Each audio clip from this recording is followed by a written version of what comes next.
Surat Kamrej road પર પાલક પાટિયા 4 રસ્તા પાસે આજે ચાલુ કારમાં અચાનક કોઈ કારણસર આગ ફાટી નીકળી હતી। કારમાંથી ધુમાડો નીકળતા જ મુસાફરોએ તાત્કાલિક વાહન રોકી બહાર નીકળી જવા પામ્યા હતા, જેથી કોઈ જાનહાનિ થઈ નથી।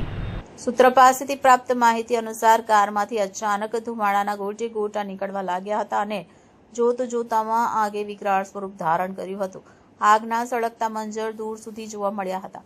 સદનસીબે કારમાં સવાર તમામ મુસાફરોએ સમય સૂચકતા વાપરી તરત જ કારને રોકી અને બહાર નીકળી જવામાં સફળતા મેળવી હતી। આથી કોઈ મોટી જાનહાનિ થતી અટકી હોવાના પ્રાથમિક અહેવાલ છે। આ ઘટનાને પગલે 4 રસ્તા વિસ્તારમાં અરાજકતા જોવા મળી હતી।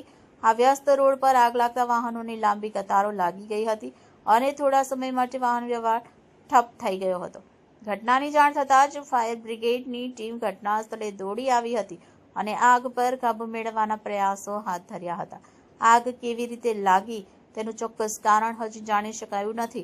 જો કે પ્રાથમિક તપાસમાં શોર્ટ સર્કિટના કારણે આગ લાગી હોવાની શક્યતા વ્યક્ત કરવામાં આવી રહી છે। ફાયર બ્રિગેડની ટીમ આગને સંપૂર્ણપણે ઠંડી પાડવામાં વ્યસ્ત છે અને ઘટના અંગે વધુ તપાસ હાથ ધરી છે।